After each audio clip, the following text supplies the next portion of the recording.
Hi everyone, I hope you're having a great Monday. I set aside some time to do a video today because I thought I would get to it last week, and every time I say that, I jinx myself and I never get it done. So I have learned to not say I have time for video this week because I never do.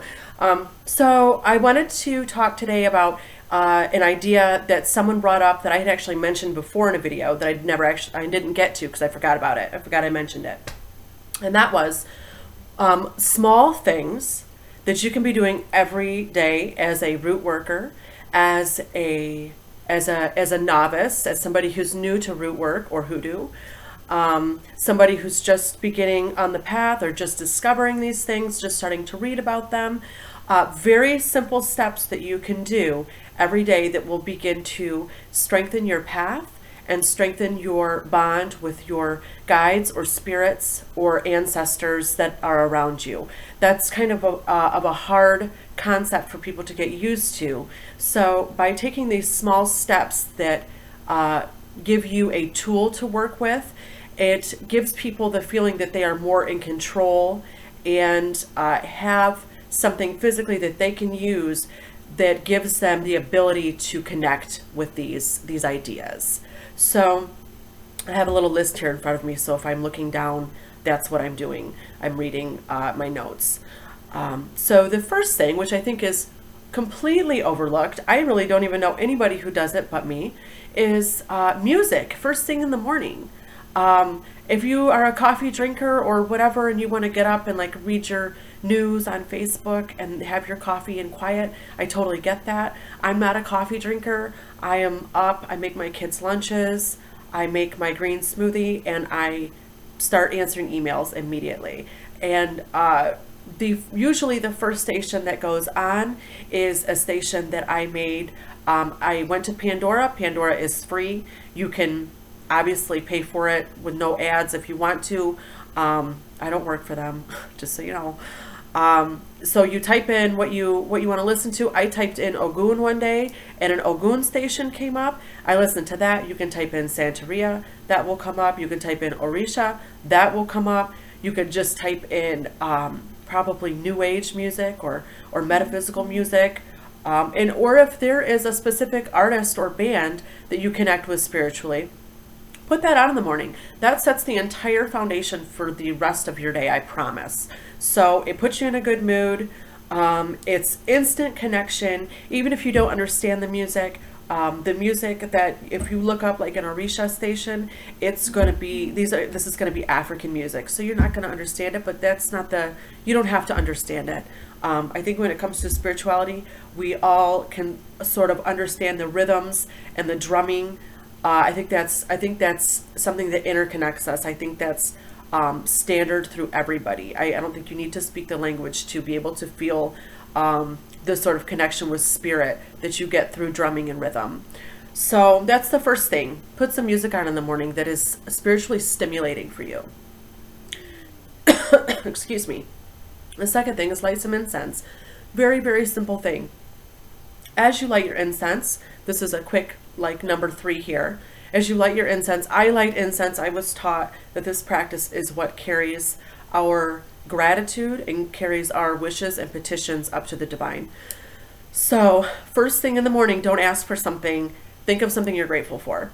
So light your incense. You can be a stick or a cone. You don't have to like get out a censer and use charcoal and resin like I do. It can be super quick and easy. And if you want to, set it out the night before. Have a place that you set it. If you're in the kitchen making lunches or making your lunch or making your coffee or whatever you do in the morning, have a holder set up in there and have your stick incense or your cone incense already set up in it, ready to go. And put a lighter right there by it too, so you have no excuse not to do it. I do this with my gym clothes. So I go to the gym 3 or 4 times a week and I lay all my stuff out the night before, so when I get up in the morning, it's right there. I can't go, oh, well, I can't find my workout pants, or oh, I can't find those socks I like to wear to the gym, so I guess I can't go today.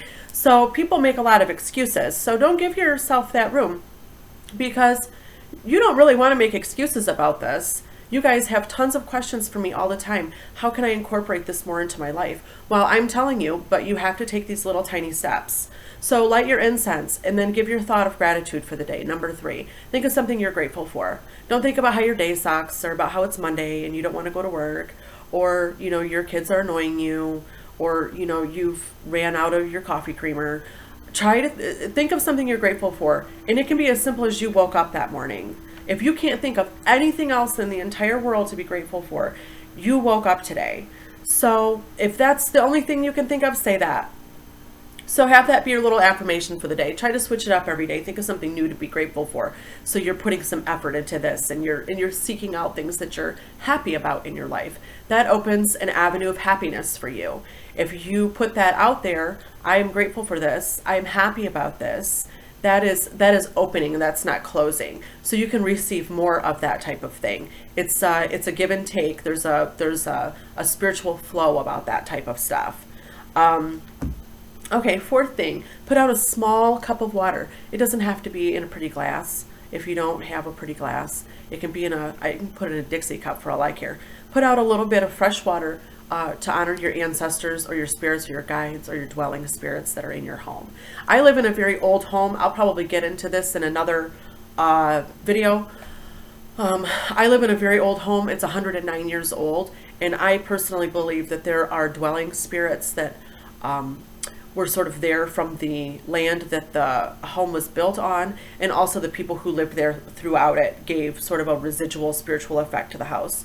So I try to honor those people who took care of this house before me. I love my home.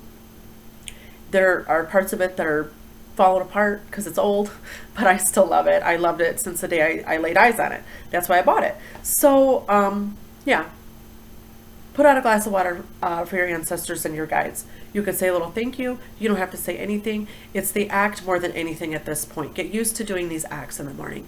So far you have like 4 things that take you 4 seconds. So don't give me an excuse that you don't have time, because the music is clicking a button, the incense is lighting a lighter, putting out the water takes about maybe a second under the tap, and then your thought of gratitude takes a couple seconds too.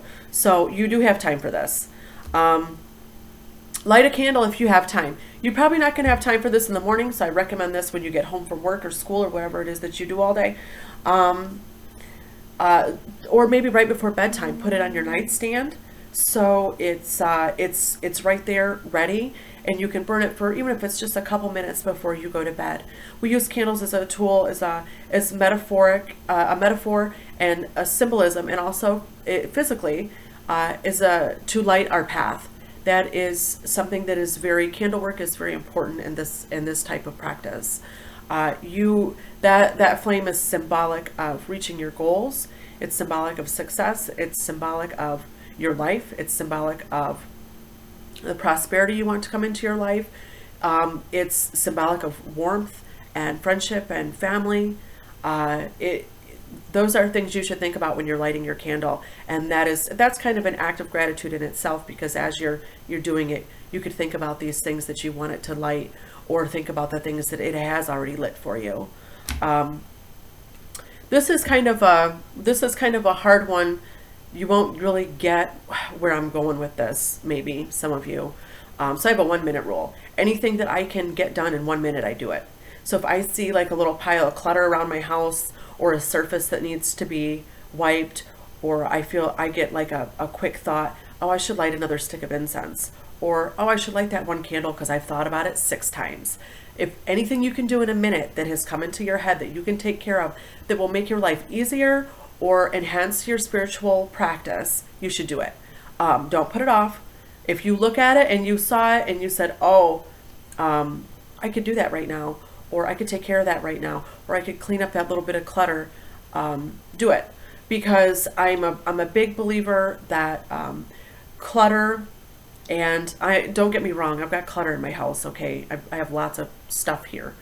But try to take care of it and keep it as neat as possible. I'm a big believer in that cleanliness is a very important part to a spiritual path, and that being super unorganized and super cluttered or super dirty is really weighs you down. It's just stagnant energy in your house, and you look at it and you hate it, and you know you hate it, and it's just not good for anything. It's not clutter is not ever going to enhance your spiritual path. Having a dirty house is not ever going to enhance your spiritual path.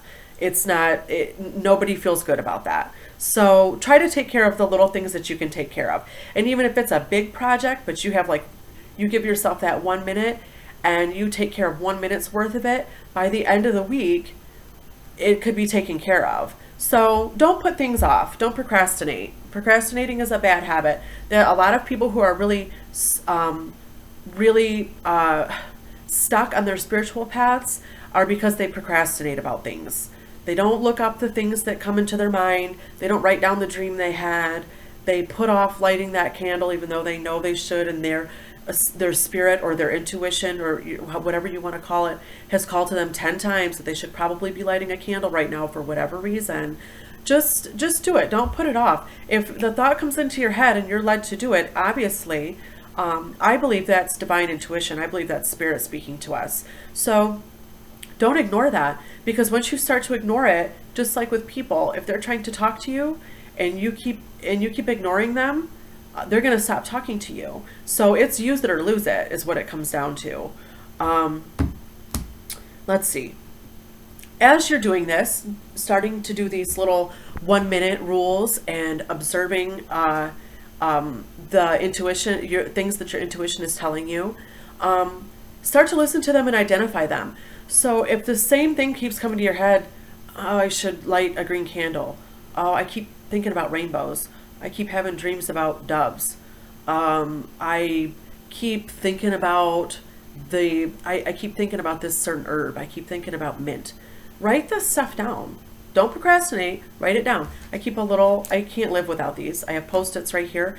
I have about 15 of them at all times covering my workspace, because when I get these little nudges, I don't ignore them. I write that down later on at night before I go to bed. Many of you know I took an oath about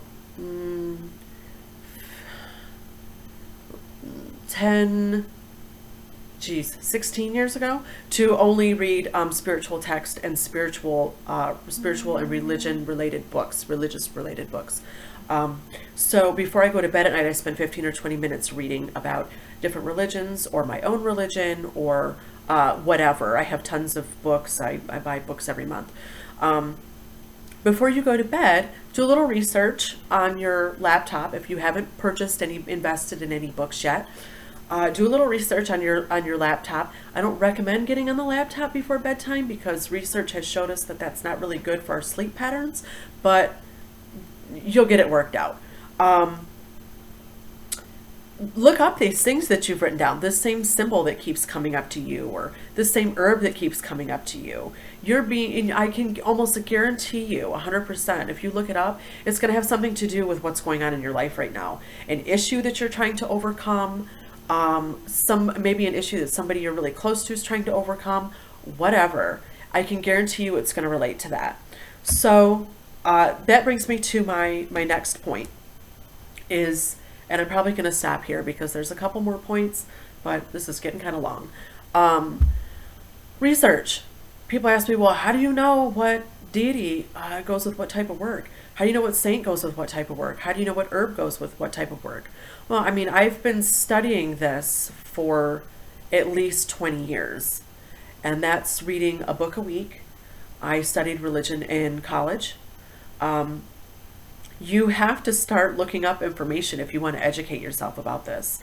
So all of these little things that are pushing you and these symbols or these dreams or whatever that's coming into your head, you need to research them.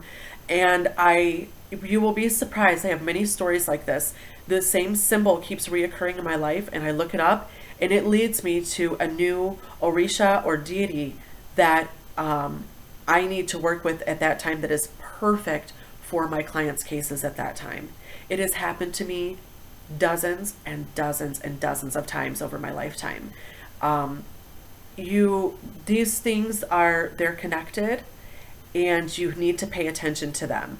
So do your research, start looking these things up, start educating yourself. Spend 5, 10, 15, 20 minutes each night reading a book or looking this stuff up online.